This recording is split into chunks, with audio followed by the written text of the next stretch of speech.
Good morning, children. How are you? I hope you all have enjoyed your Diwali break. Children, today we are going to start a new topic, that is simple past tense. Unit 18, simple past tense.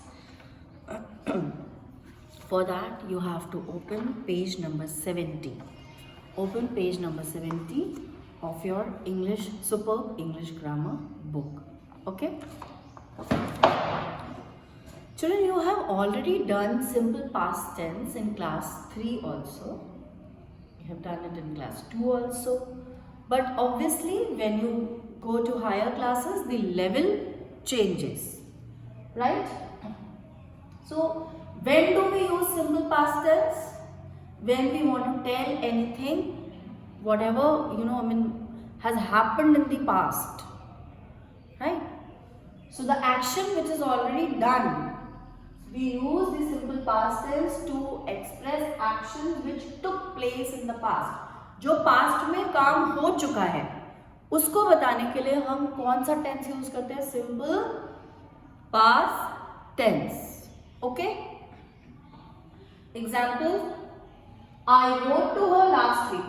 आपने उसको लिखा था कब? Last week, यानी वो काम हो चुका है. सो लास्ट वीक आपने उसको लिखा था. Right? You wrote her means letter लिखा था आपने. Deepti and Chaitali dash to Dubai, went to Dubai. Deepti and Chaitali दो हो गए, यानी कि प्लूरल हो गया, प्लूरल वर्ब आएगा. Went to Dubai, went past tense में गए थे दुबई. Then number 3, they did not stay there for long. वो वहां पे ज्यादा टाइम नहीं रुके. नाउ बेटा, अभी तो ये दोनों जो थे ये आपके असर्टिव सेंटेंसेस थे, यानी पॉजिटिव सेंटेंस थे. Right? Assertive sentence, declarative sentence, positive sentence, ये सब एक ही है. नाउ जो नंबर 3 है आपका, वो नेगेटिव सेंटेंस है. सो नेगेटिव सेंटेंसेस के केस में did not, you'll write did, then not. Then the verb will come in root form. Stay, S-T-A-Y, stay. Stay is root form verb, right? So they did not stay there for long. वो वहाँ पे ज़्यादा time नहीं रुके. Did से आपको पता चल रहा है ये past tense है. Not क्योंकि ये negative sentence है. Stay root form. Did के साथ, मैंने ये आपको पहले भी पढ़ाया है, डिड के साथ हमेशा कौन सा फॉर्म आता है? Root form. Okay? So they did not stay there for long. Okay, moving on to next example number 4. Did they tell you about their experience. क्या उन्होंने अपने एक्सपीरियंस के बारे में आपको बताया? Now it's a question. Right? So in case of interrogative sentences क्या rule होता है आपका? डिड पहले आएगा, सब्जेक्ट के पहले डिड आता है. किसके पहले डिड आता है? सब्जेक्ट के पहले. दे आपका सब्जेक्ट है, दे से पहले आपका डिड आ गया. सो सब्जेक्ट के पहले डिड आया. देन ये जो वर्ब है आपका, अगेन ये कौन सा फॉर्म होगा? Root form. Did they tell you about their experience. So did आपका सब्जेक्ट के पहले आएगा and followed by, subject will be followed by root form of the verb. Okay? See here, assertive sentence में simple past form of verb. Wrote, went, ये क्या है? Simple past form है verb के. तो assertive sentences के cases में सिर्फ past form of verb आ गया. Negative sentences के cases में क्या होता है? Did not और root form of verb आता है. Did not और root form of verb आता है. Okay? Then interrogative sentences के केस में क्या होता है? Did before subject. Subject के पहले आपका did आ गया, root form of verb, उसके बाद root form of verb. Okay? I hope this is clear. ये मैंने इसलिए लिखा है जिससे आपको ये एग्जाम्पल के साथ आप लिंक कर सको. So you will do this work in your notebook. ये वाला साइड पूरा आपको नोटबुक में करना है. Right? You will not copy down this. ये आपको नोटबुक में कॉपी नहीं करना है, this is just for understanding, समझने के लिए, right.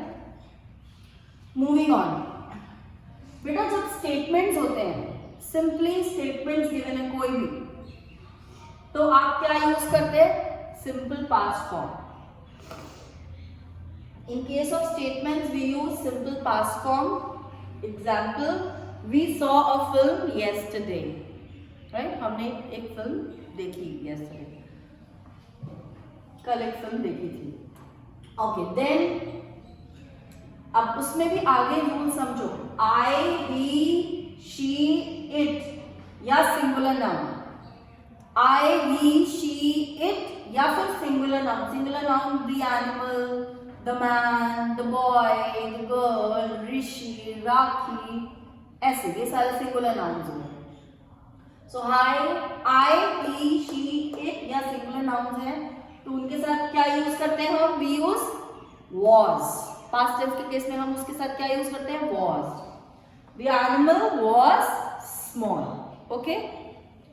Then moving on, you, we, they plural nouns. You, we, they और या फिर कोई प्लूरल नाउन्स है तो इनके साथ हम क्या यूज करते हैं? वर. एग्जाम्पल में मैंने सब लिख दिया है. You, they, we, the man were in the room. अब आप बोलो you were in the room, they were in the room, we were in the room, the man were in the room. Right. You, they, we या फिर the man मतलब क्या हो गया? Plural noun. So plural noun के साथ क्या use करते हैं? Word. Right. To show what someone possessed, किसके पास क्या है, पोजेशन शो करने के लिए. अब पोजेशन अभी है तो वो तो सिंपल प्रेजेंट टेंस हो गया. हम पास्ट टेंस की बात करें, जो उसके पास था, अभी नहीं है, पोजेस्ड इसलिए ईडी लगा हुआ है. जो उसके पास था वो शो करने के लिए आप क्या लगाते हैं? HAD, had. आप किस चीज को यूज करते हैं? had. ओके. he had 3 pens. Singular, plural कुछ भी हो, दोनों के केसेस में had ही यूज होता है. we had 4 caps. Right. So we, मैं और मेरी बहन, we sisters, we had 4 caps. ठीक है. सो सिंगुलर एंड प्लूरल दोनों के केस में had ही आता है पास्ट टेंस में. फाइन. नाउ ये आपकी बुक में नहीं गिवन है बेटा, बट आपको पास्ट टेंस की जरूरत हर तरीके से पड़ती है. सिर्फ वर्ब्स, ये तो जो इतने भी स्टेटमेंट्स होते हैं उसमें आप ये यूज करते हो ना, पर बाकी जो ये ऑक्सिलरी वर्ब्स होते हैं, वाज, वर, हैड, इनका भी तो आपको रूल पता होना चाहिए. Right. So that's why I have explained you this. You already know all this, you are using it in your day to day life, but थोड़ा सा brushing up of rules is very important. Now moving on to more rules. ये rules बेटा आपके normal एक जो word दिया हुआ है, रूट फॉर्म ऑफ वर्ब है, उसको past tense of verb past tense form बनाओगे. कैसे बनाते हैं? ज्यादातर वर्ब में हम पास्ट टेंस बनाने के लिए क्या करते हैं? या तो डी ऐड करते हैं या ईडी ऐड करते हैं. डी उसमें ऐड करते हैं जिसमें ऑलरेडी लास्ट वर्ड ई होता है.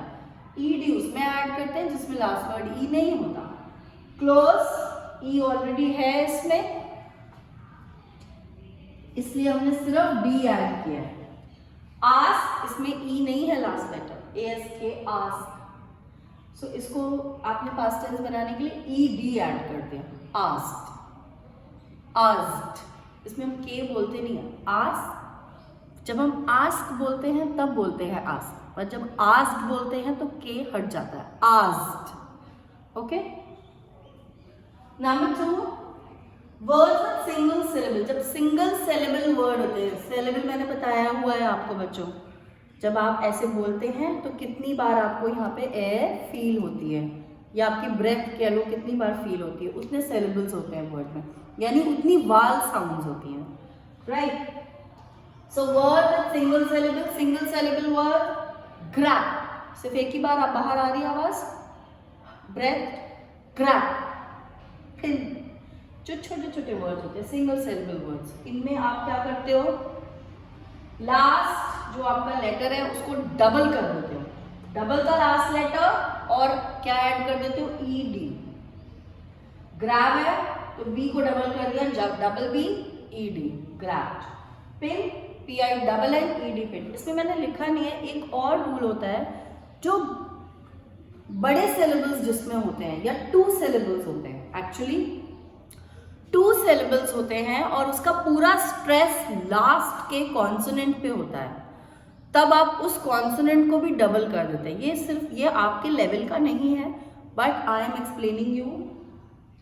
जब 2 सिलेबल वर्ड्स होते हैं और उसमें जो लास्ट लेटर होता है वो कॉन्सोनेंट होता है और पूरा स्ट्रेस जो है वर्ड का, ज़्यादा स्ट्रेस उसी पे होता है, लास्ट कॉन्सोनेंट पे, तो आप लास्ट कॉन्सोनेंट जो होता है उसको डबल कर देते हैं, तब ईडी ऐड करते हैं। I will give you one example, commit, COMMIT, commit. अब इसको पास्ट टेंस का वर्ड बना, कमिट, 2 सिलेबल वर्ड है, कमिट, पर स्ट्रेस सारा टी पे है, तो कमिट, कमिटेड। कमिटेड में आप टी को डबल करोगे तब ईडी ऐड करोगे, ठीक है, fine. Okay, now third rule, वाल प्लस वाई। अगर आपका सेकेंड लास्ट लेटर वाल है और लास्ट वाई है तो आप सिंपल ईडी ऐड कर लेते हो। स्टे, STAY, ए आपका वाल है, वाई लास्ट लेटर है, ईडी ऐड कर दिया बस।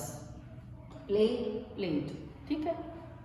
कॉन्सोनेंट प्लस वाई है, अगर सेकेंड लास्ट लेटर आपका कॉन्सोनेंट है और लास्ट लेटर वाई है, तब क्या करते हैं, वाई को हम चेंज करते हैं आई में और ऐड करते हैं ईडी, राइट, प्लस ईडी। जैसे ट्राई, TRY, ट्राई। आर क्या है आपका कॉन्सोनेंट, आर इज व्हाट, ये है क्या कॉन्सोनेंट, तो आर यहाँ पे कॉन्सोनेंट है, प्लस वाई, वाई हटा दिया हमने, वाई को क्या बना दिया, आई, और ईडी ऐड कर दिया, वाई को चेंज कर दिया आई में, अब ये ईडी ऐड कर दिया, try, tried, okay. Some words don't follow any such rule. कुछ वर्ड्स ऐसे होते हैं जो ऐसा कोई रूल फॉलो नहीं करते, ये सारे रूल्स फॉलो नहीं करते। Come, came, go, went, sell, sold, take, took, eat, ate, feel, felt, see, saw, think, thought, fight, fought, keep, kept, buy, bought, bring, brought, teach, taught, catch, caught। बेटा आपकी book में page number 71 में ऐसे कुछ words दिए हुए हैं, right, so learn these words. Here I have written only 8 sets, सिर्फ 8 वर्ड्स मैंने यहाँ पे लिखे हैं बच्चे, बट और भी वर्ड्स हैं, सो काइंडली चेक पेज 71, इसमें आपको और सारे वर्ड्स गिवन हैं, राइट, सो ये वर्ड्स यहाँ पे रीड करो, fine, do it now. Then number 6, some word don't change their form. कुछ वर्ड्स ऐसे होते हैं वो किसी भी टेंस में अपना फॉर्म चेंज ही नहीं करते, उनको आप चेंज नहीं करते, किसी भी फॉर्म में वो वही रहेंगे, same, they don't change. Cut, cut, put, put, hurt, hurt ही रहेगा, हिट, रीड, रेड। आप सिर्फ इसका प्रोनाउंसिएशन चेंज करते हो, प्रेजेंट टेंस में रीड, पास्ट में रेड, बट वर्ड सेम रहता है, spread, spread, shut, shut, set, set, okay. So learn these words also, that they don't change their form in any tense, okay। तो बेटा simple past tense क्या होता है, we use the simple past tense to express actions which took place in the past। जो past में action हो चुका है उसको express करने के लिए हम कौन सा tense use करते हैं, simple past tense। उसमें assertive sentence यानी positive sentence क्या होता है, उसमें सिर्फ आप simple past tense of verb use करते हैं, past form of verb. Negative sentence में डिड नॉट के साथ वुड फॉर्म यूज करते हैं, एंड इंटरोगेटिव सेंटेंस में डिड सब्जेक्ट के पहले आता है और सब्जेक्ट के बाद रूट फॉर्म ऑफ वर्ब आता है। right? These are few rules. Children, I hope simple past tense is clear. Still, if you have any doubt, you can ask. Right? This side is very clear. You have to do this work in your notebook. I'm telling you again, you have to do this work in your notebook, and this work is just for explanation, just for your understanding. आपको समझाने के लिए मैंने ये किया है, just to explain you. You won't write. या आपको ये वर्क अपनी नोटबुक में नहीं करना है. ओके बेटा, ये सब आपकी बुक में ऑलमोस्ट दिया हुआ है. नहीं है तो वीडियो आपके पास है. You have the video. Save the link. Almost everybody has subscribed my channel. So आप जब चाहो उस पर जाके वो वीडियो देख सकते हो. Whenever you want, you can go and watch the video again. So don't write it down. Please बेटा, इतना लिखने की जरूरत नहीं है अपने नोटबुक में. ये सिर्फ आपको समझाने के लिए मैंने लिखा था. अब ये पोर्शन अपनी नोटबुक में बस लिखो. Fine? I hope I am clear. Thank you children. Have a nice day.